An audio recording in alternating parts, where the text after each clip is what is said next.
चलो बैठ जाओ तुम लोग। तो कल हम लोग क्या पढ़े थे, व्यतिकरण है। आज क्या लिखा हुआ है बोर्ड पर, वे ऑप्टिक्स तरल प्रकाशिकी का ही पाठ है, व्यतिकरण का गणितीय विश्लेषण। छात्रों कल हमने पढ़ लिया था व्यतिकरण। क्या पढ़ लिया था? व्यतिकरण। इसका इंग्लिश का इंटरफेरेंस, INTERFERENCE,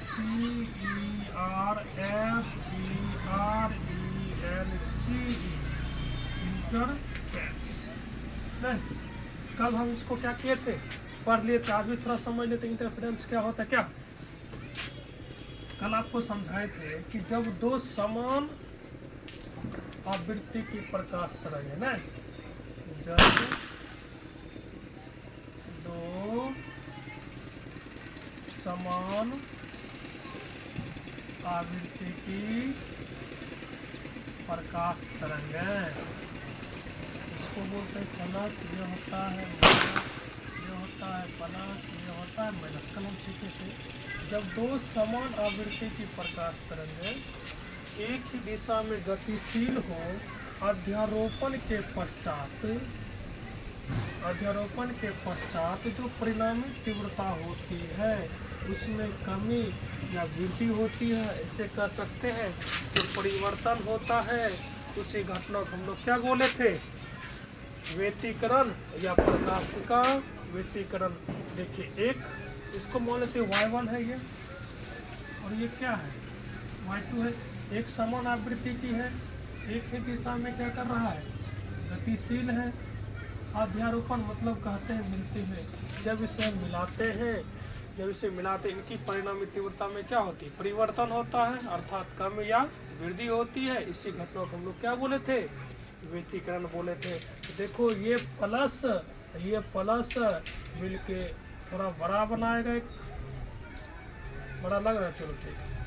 ये प्लस और ये माइनस मिलके थोड़ा सा बड़ा। इनकी परिणामी तीव्रता में क्या आ गया, इनकी परिणामी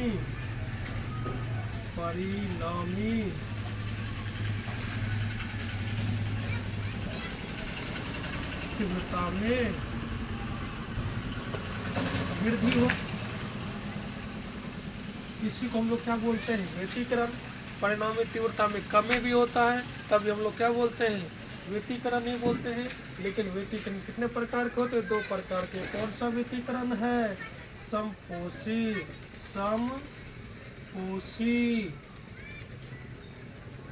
व्यतिकरण। कोई दिक्कत? लेकिन आज हमारा ये टॉपिक नहीं, मेरा टॉपिक क्या है, व्यतिकरण का गणितीय विश्लेषण। क्या है, व्यतिकरण का गणितीय विश्लेषण। चलो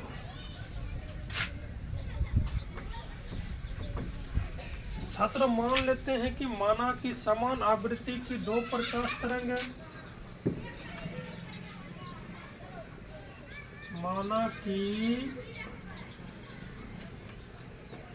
समान आवृत्ति की दो प्रकाश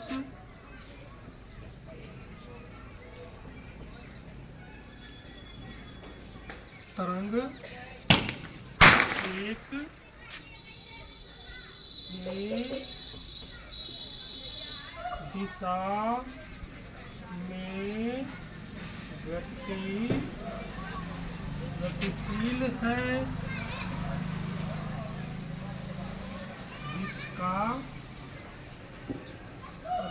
है, जिसका आयाम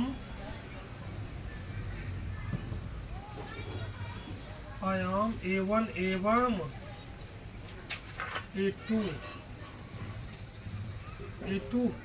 है, एवं A2 तथा A2 है, और इसका कलांतर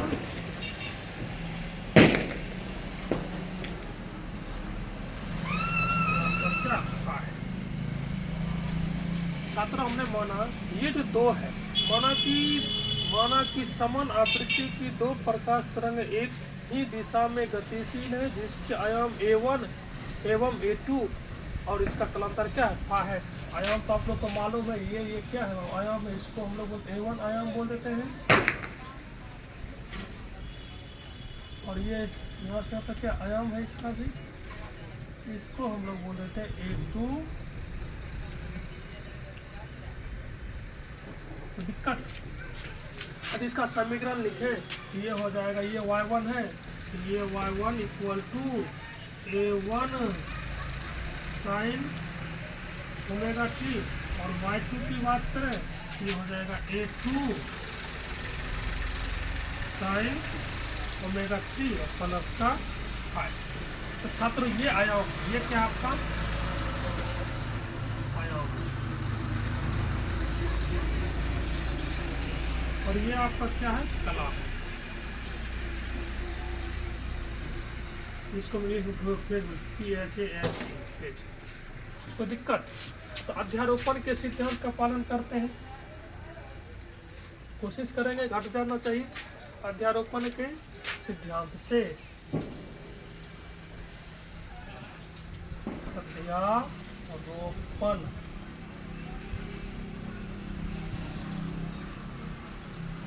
के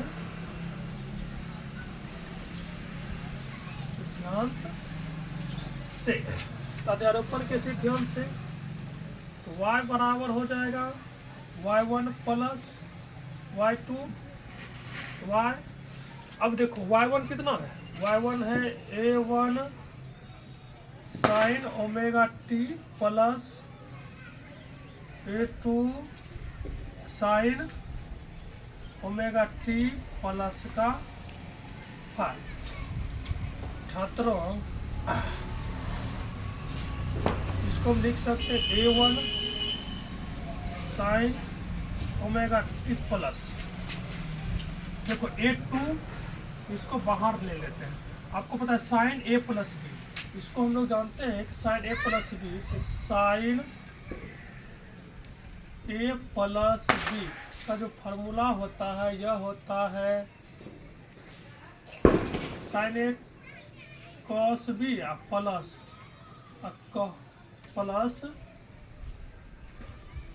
sign B into cos A, ये फार्मूला होता है। अर्थात साइन ए प्लस बी बराबर होता है sine A into cos B plus sine B into cos A. तो तोड़ ले, देखिए है ना साइन ए और बी बनाते हैं, ये हो जाएगा sine omega t into cos five plus sign five into cos omega T.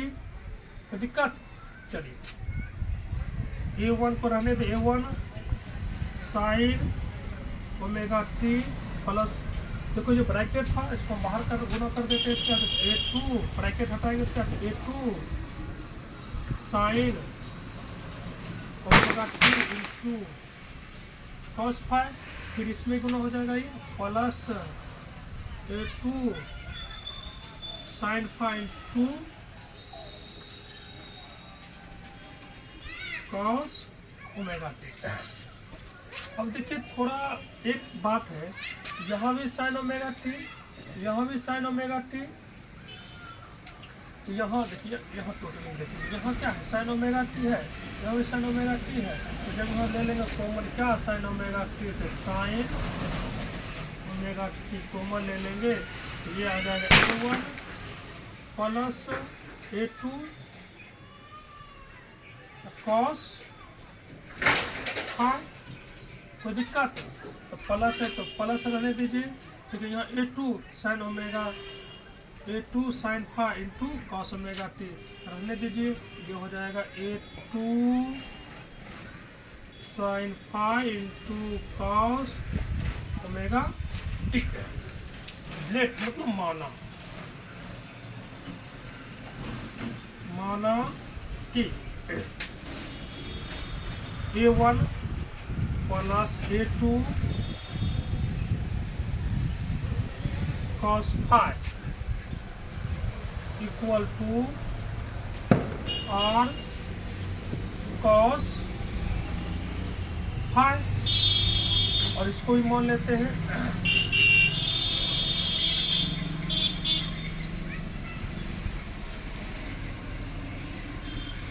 A2 sine phi equal to आ जाएगा R साइन फाई। फिर से मेरी बात को सुन लो, तो देखो A1 plus A2 cos phi, A1 plus A2 cos phi बराबर R कॉस फाई मान लिए, A2 sine phi, A2 sine phi बराबर R साइन फाई मान। क्यों मानी हम बाद में चर्चा कर लेंगे, ठीक है, कोई दिक्कत फिलहाल हम समझ लीजिए इसको मान लेंगे। इसके बाद जो मेरा आ जाएगा साइन ओमेगा टी इंटू, इसके स्थान पर कितना मान R कॉस फाई, प्लस है तो प्लस कर दीजिए। इसको देखिए A2, इसको तो मान लिए थे, ये क्या आ जाएगा R sine phi into cos omega t. अब देखिए R यहाँ भी है, R यहाँ भी, R को कॉमन ले लेते हैं, तो जब R कॉमन आ जाएगा तो क्या हो जाएगा sine omega t into cos phi plus R, sorry R common ले लिए, sine phi into cos omega t. अब देखिए गौर करके देखिए, तो sine omega t into cos phi plus sine phi into cos omega t, और ये इस पर ही टूट गया, देखिए ना, तो दिक्कत। इसको हम लिख फॉर्मूला में लिख सकते हैं R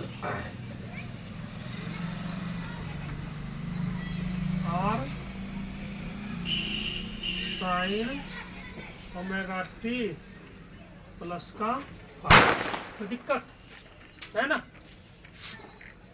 यहाँ तक यदि बाल इसको मान लो समीकरण, क्योंकि इसका यूज करने वाले हैं और इसका क्या करने वाले हैं, यूज होने वाला है। यहाँ तक छात्र नोट कर लिया, यदि आप इधर नोट करें तो इधर मिटा दें हम, एक बार दे लीजिए, पूरे स्क्रीनशॉट लेना के लिए लीजिए, हो गया, चलिए मिटाते हैं।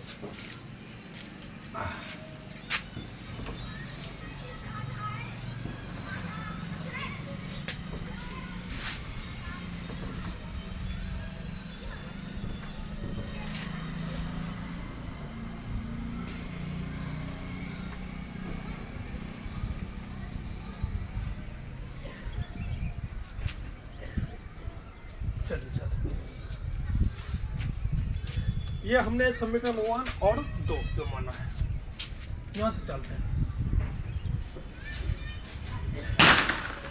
समीकरण 1 तथा 2 को वर्ग करके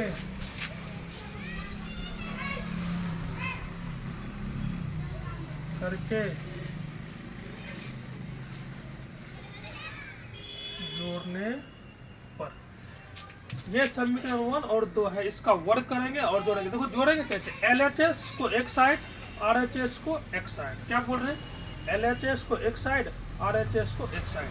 तो देखो इधर कर ले लेते हैं,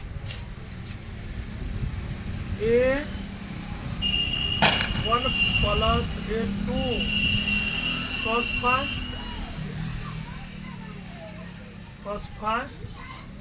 A1 A2 cos फाई का होल स्क्वायर, जोड़ेंगे किसको, A2 साइन फाई का होल स्क्वायर बराबर LHS को एक साइड, RHS को एक साइड जो लेते हैं, R cos फाई का whole square plus R sine phi का होल स्क्वायर। तो छात्रों देखो ये आदि हम लोग पढ़ेंगे, तो ये x है, इसको क्या मान लेते हैं y, x प्लस वाई का आप लोग फार्मूला जानते हैं, a square plus B square plus 2ab, x है तो x का स्क्वायर प्लस y का स्क्वायर प्लस 2xy। तो दिक्कत ये जो फार्मूला आप लोग पढ़ेंगे, x प्लस लिख दे वाला, चलो इसको हम लोग लिख सकते हैं A1 का होल स्क्वायर प्लस, ठीक है, A2 cos फाइव का होल स्क्वायर प्लस इसका क्या हो जाएगा 2A1 A2 cos फाइव, ये प्लस है तो प्लस कर लीजिए, ये क्या हो जाएगा A2 साइन फाइव का होल स्क्वायर है, इसका भी लोग कर सकते हैं ए स्क्वायर और साइन स्क्वायर कर सकते हैं ना, बराबर इसको R square cos square five plus R square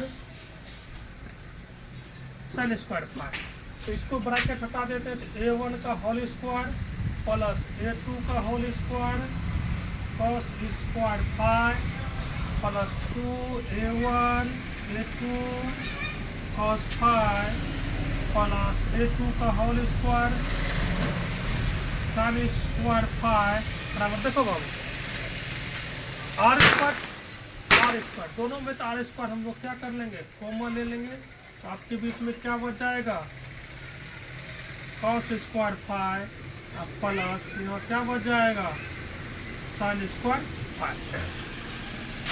देखिए इसमें थोड़ा बड़ा A1 A square plus A2 A square square five, देखो प्लस है ना, तो देखो ये A2 A square cos five और यहाँ A2 A square sine square five, तो प्लस कर लेते हैं, ये हो जाएगा A2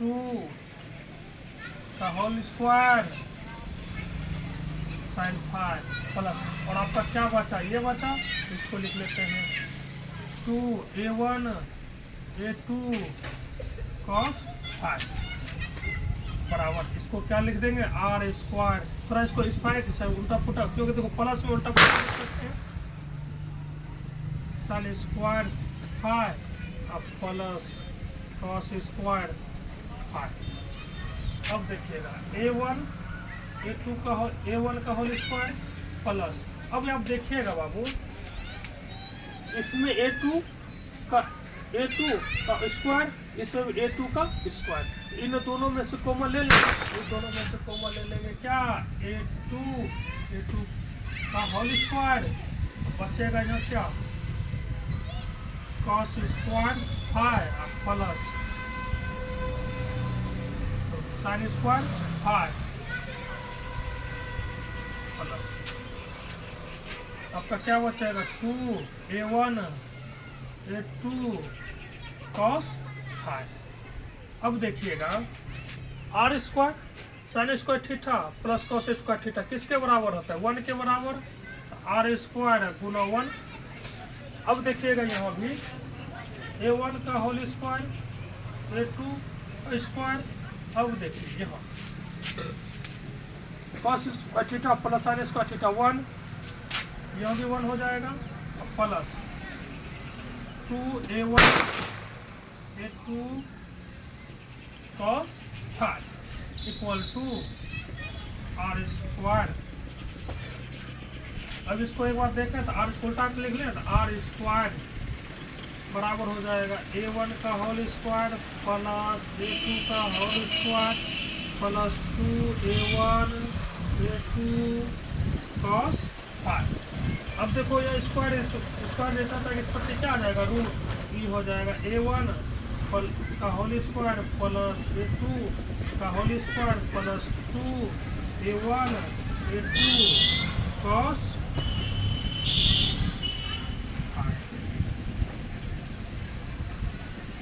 यही आपका रिजल्ट आ जाएगा। और क्या है यहाँ परिणामी तीव्रता,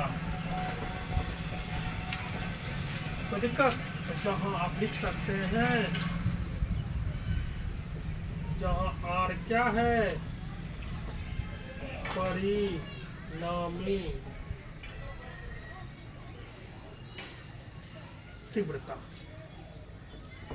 आर क्या है बाबू परिणामी तीव्रता। यही है मेरा गणितीय विश्लेषण।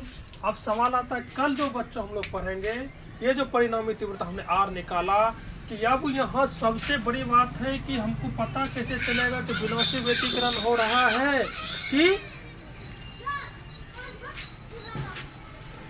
समपोषी व्यतिकरण हो रहा है। तो इसके लिए ये सारा का सारा डिसाइड क्या करेगा, कॉस फाई। थोड़ा और हम बेसिक की बात करें तो हम थोड़ा इसको मिटा के लिख दें। तो यदि हम इस प्रकार इसको यदि ड्राइंग करके लिखें, इधर और इधर 2 स्टॉप मार देते, इधर यदि हम ले लें कॉस फाई मैक्सिमम -1 और इधर हो जाएगा कॉस फाई मैक्सिमम +1। और ये होगा विनाशी व्यतिकरण, सी व्यतिकरण। ये होगा आपका समपोषी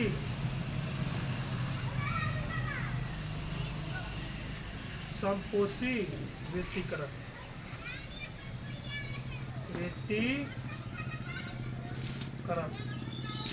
विनाशी या समपोषी व्यतिकरण।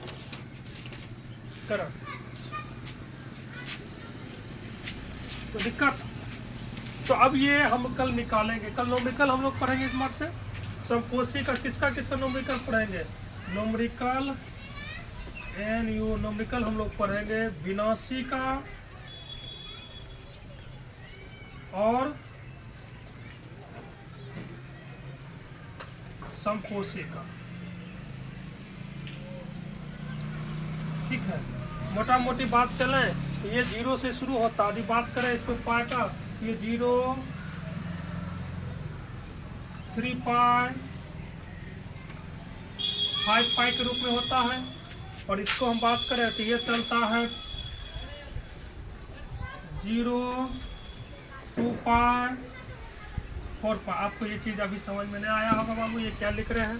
तो कल का क्लास में हम लोग इसके बारे में जानेंगे, विनाशी व्यतिकरण। इसके आधार पर जो मैथमेटिकल और जो व्यतिकरण का गणितीय विश्लेषण जो निकाले, इसके आधार पर देखें विनाशी व्यतिकरण, और इसके आधार पर क्या देंगे, समपोषी व्यतिकरण। उम्मीद है छात्र आज आपको समझ में आया होगा।